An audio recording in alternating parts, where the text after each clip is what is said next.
Géopolitique, mission de l'ONU en Afrique. Quel avenir? Et quand on parle de mission, on parle des missions de l'ONU en Afrique. Quel avenir?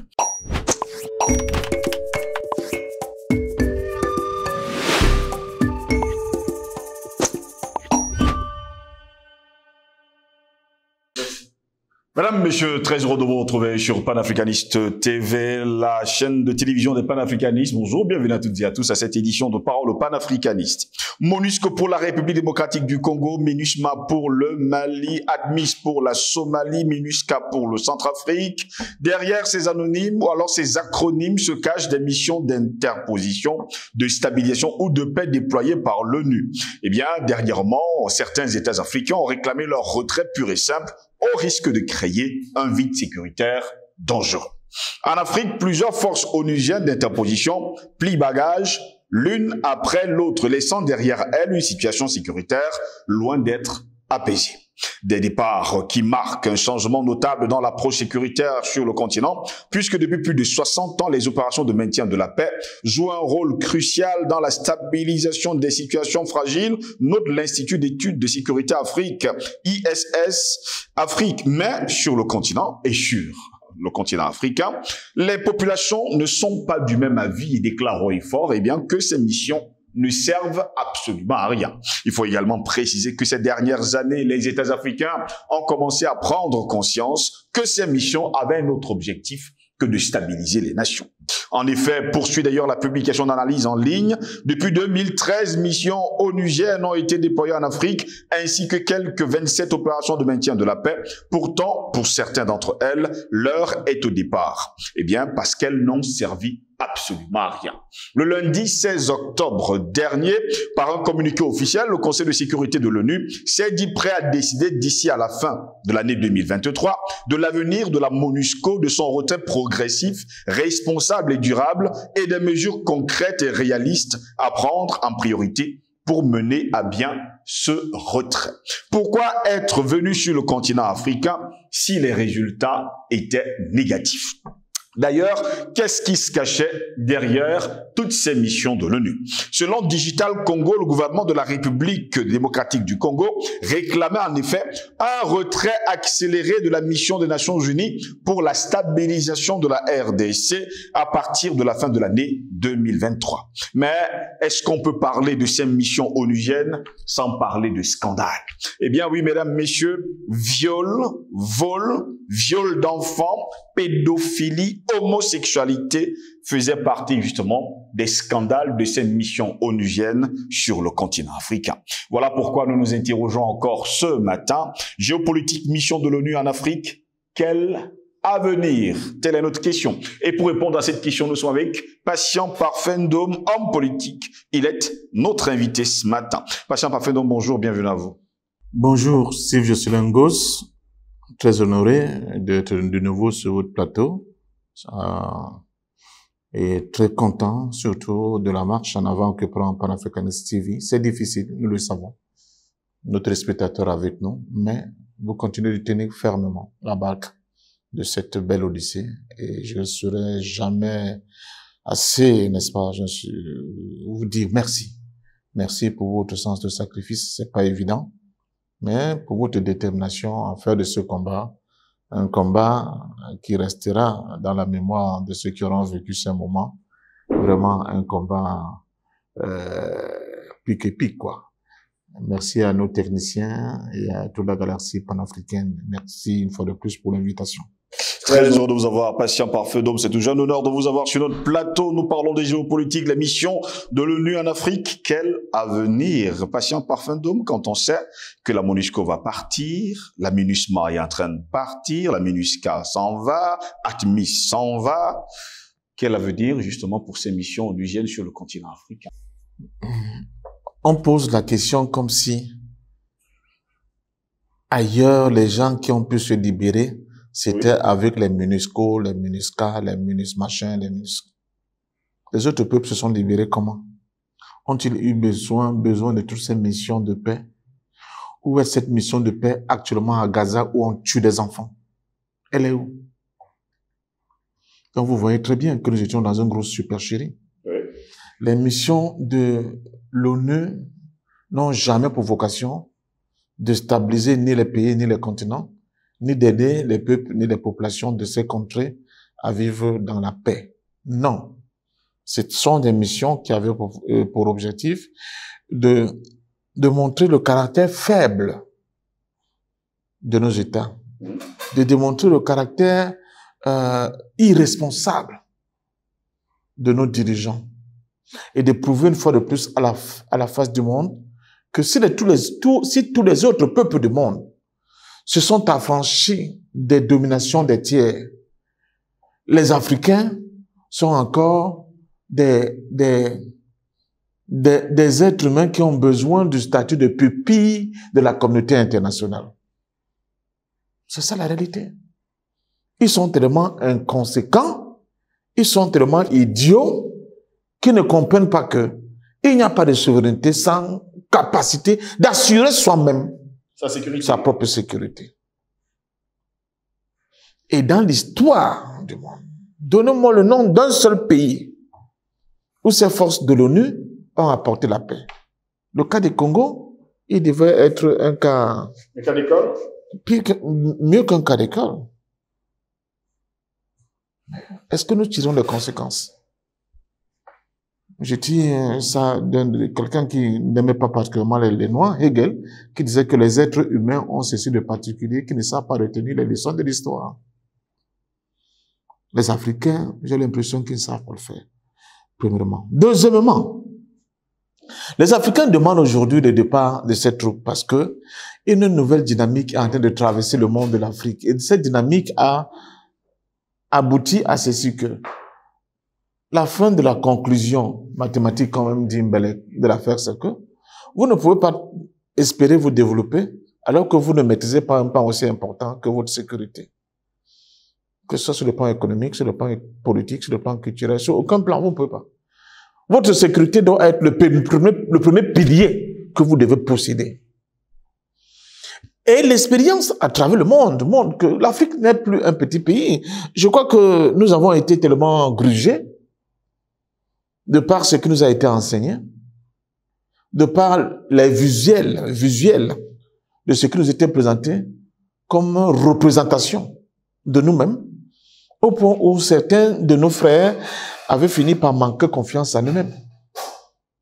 Jusqu'aujourd'hui, quand vous regardez par exemple la carte de Mercator du monde, on vous montre ce que l'Afrique représente par rapport à l'Europe occidentale, vous vous dites que vous êtes très petit. On fait tout pour que la France existe en termes de superficie par rapport à l'Afrique. Alors que normalement, si on veut mettre l'Afrique là, sur cette échelle-là, dont nous voyons là, la France n'existe pas. Vous voyez un point peut-être, c'est tout. Vous comprenez? Donc, nous, on s'est laissé dominer par ce complexe.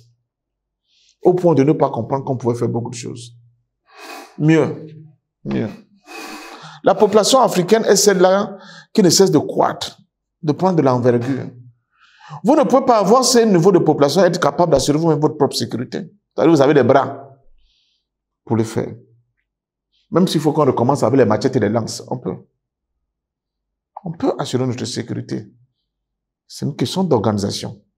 C'est une question de discipline. On peut. Troisièmement, aujourd'hui plus qu'hier, nous avons beaucoup de jeunes Africains qui ont dompté la science. Quand je parle de la science, je dis la science au sens large du terme. Donc, on peut créer les outils pour nous protéger. Nous en avons la capacité. C'est une question de volonté politique. C'est donc quoi? Qu'est-ce qui nous manque?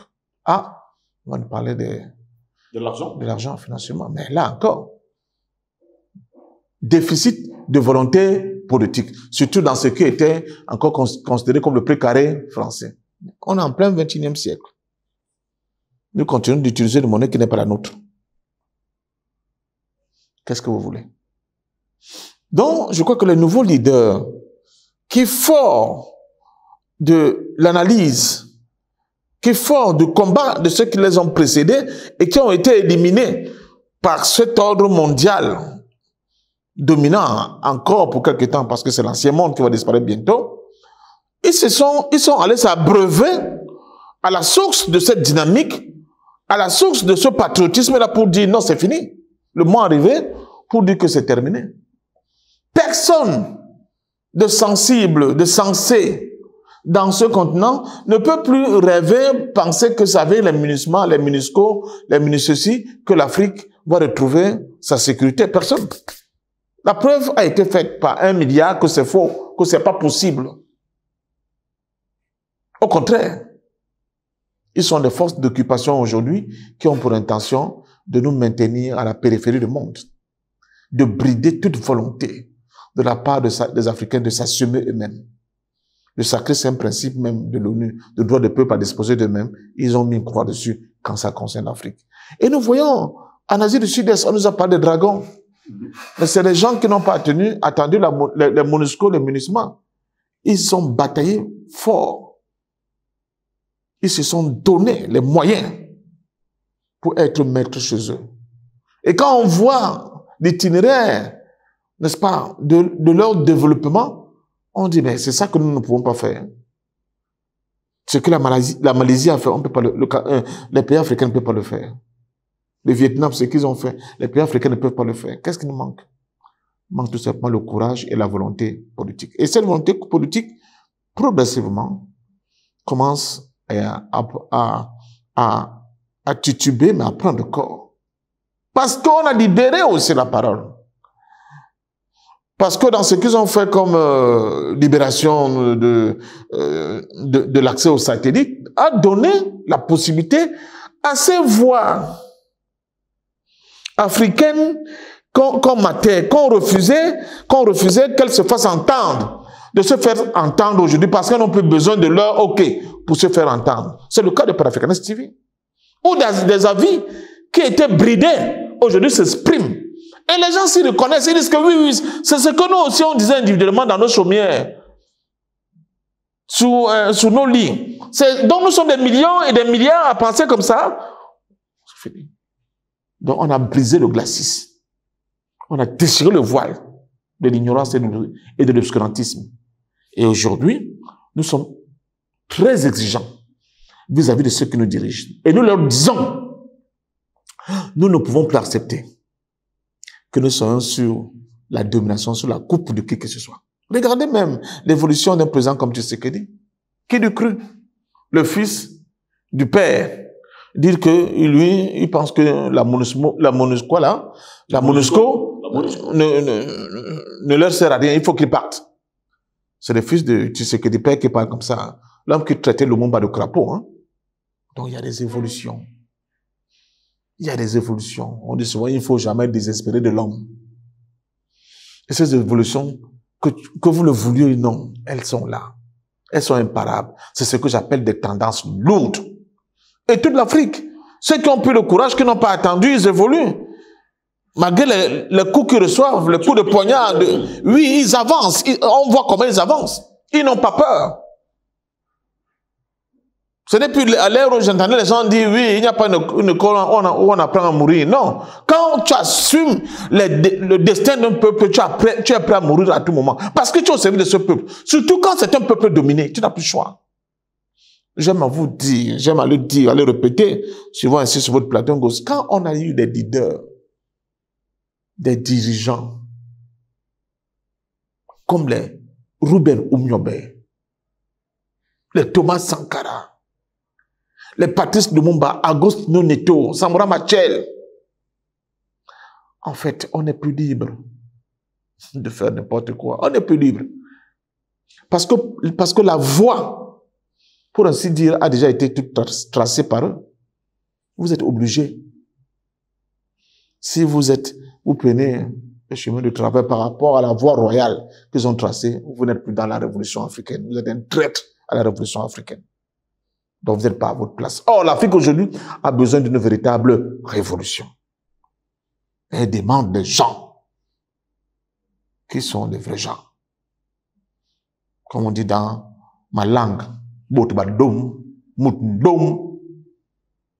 oui, prêt à assumer les flèches, les coups de poignard, même ceux qui viendront de la part de ses amis dans son dos, mais qu'ils avancent. Ils avancent parce que c'est pas un projet individuel. Ils avancent parce qu'ils ont la consécration, la misaille du peuple pour avancer.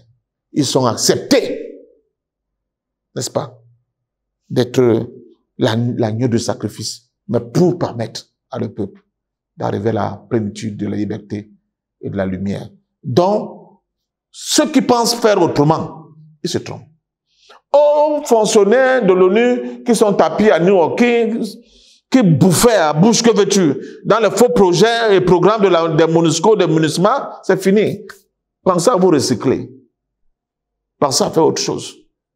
Mais ça là, ça ne pourra plus, ces projets, ces programmes ne pourront plus, n'est-ce pas, vous garantir une vie de cocagne dans le futur, très proche.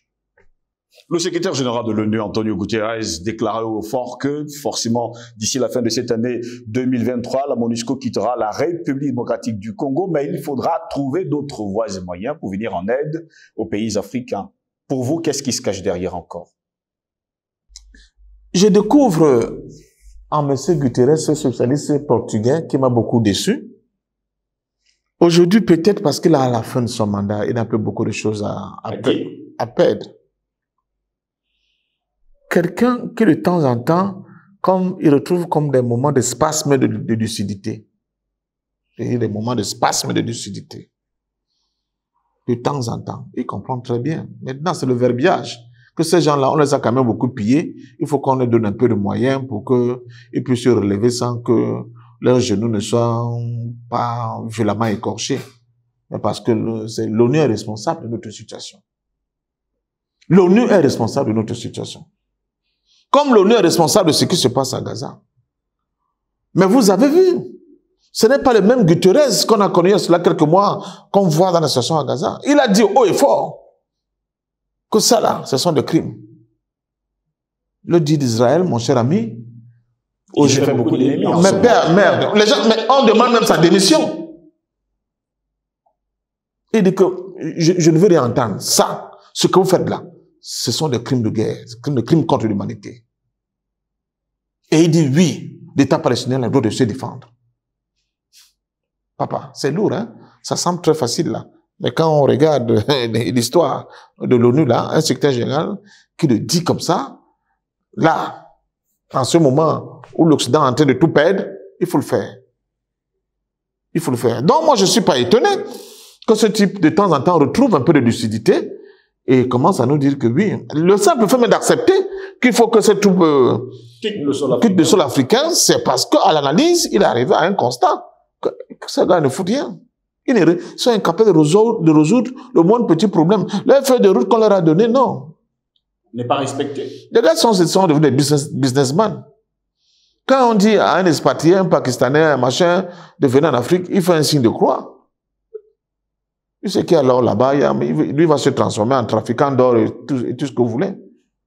Laisse la République démocratique du Congo, là, au sud, là, il n'y avait pas de musulmans là-bas. Hein. Ce sont les soldats pakistanais, des trucs de l'ONU qui ont commencé à créer des mosquées là-bas. Ils disent qu'eux, ils doivent prier. Et à tenter de convertir des Bantous qui étaient soit des animistes, soit des chrétiens. Parce que bon, avec la misère, ils avaient de quoi corrompre tout le monde. Et aujourd'hui, on vous dit qu'il y a une guérilla ougandaise islamique qui tue les gens au Congo. Vous ne comprenez pas. Les ADF Malo. Donc, je pense que plus on avance, plus dans les dynamiques, des contradictions font naître de nouvelles réalités, plus même ceux qui étaient sourds, muets et aveugles commencent à voir. Cette fois-ci, Jésus n'a pas trituré la terre avec ses crachats pour leur appliquer aux yeux, pour qu'ils voient, eux-mêmes voient aujourd'hui. Si on faisait le bilan justement de ces missions onusiennes sur le continent africain, à quoi ont-elles servi? Nul. Criminels. Des criminels.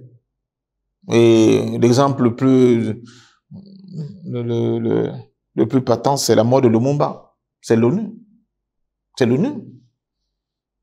Instrumentalisé par la CIA et les Belges. C'est eux qui tuent. 1994, génocide au Rwanda, toujours l'ONU. le génocide au Rwanda, mais mieux que l'ONU, instrumentalisé encore par Paris. Vous le savez, non? Mais le Lumumba, parce que c'est le symbole. C'est le symbole de l'enterrement de nos prétendues indépendances des années 60. Il y a un musicien encore, c'est Jean-Paul Mbele qui a la mémoire, le soleil des indépendances, même l'écrivain. C'est là. Parce que quand on tue une icône comme Lumumba, ça veut dire qu'on est en train de vous dire que vos indépendances là, Yumami Pima, comme on dit chez moi au quartier, vous n'aurez rien. C'est ça que ça signifie. Mais en tuant Lumumba, en tentant d'enterrer les indépendances conquis de haute lutte, soit par la voie des armes, comme ça fait le cas au Cameroun, avec une des populations du Cameroun. Et gloire à toi, le grand Félix Houphouët-Boigny, qui fut, parmi la génération de l'UPC, le plus grand des panafricanistes, dont on ne parle pas assez. Il fut l'ami de Sékou Touré, il fut l'ami de Kwame Nkrumah, il fut l'ami de le bras droit de Lumumba. D'ailleurs, le jour où on est sur le plan d'arrêter Lumumba, il sort par la fenêtre dérobée pour s'enfuir. Parce que Mobutu l'a cherché comme, avec une rage incroyable, il voulait le fuir à Edjo sur un plateau d'argent. Félix Houphouët-Boigny, retenez ce nom. C'est lui qui est à la base pour aider l'Angola, Neto. C'est lui qui est à la base pour aider l'Afrique du Sud, l'ANC. Il n'y a pas eu un dirigeant panafricain qui a le rayonnement du panafricanisme comme Moumié. Il n'y a pas eu. Et nous sommes le premier. Oui. N'oubliez pas que le 3, nous allons commémorer l'anniversaire de son assassinat par qui? Par un mercenaire français, agent de renseignement français, membre de la Main Rouge, membre du SDES, un certain William Béchel, qui l'a empoisonné au thallium. Et vous savez, le thallium, à l'époque, s'appelait la mort aux rats. Donc, pour eux, nous sommes des rats. C'est comme ça qu'il faut nous tuer. Merci à vous également, mesdames, messieurs, de nous avoir suivis. Nous vous souhaitons de passer une agréable journée, mais surtout rester sur nos plateformes numériques où l'information y en continue. Bonne journée à toutes et à tous.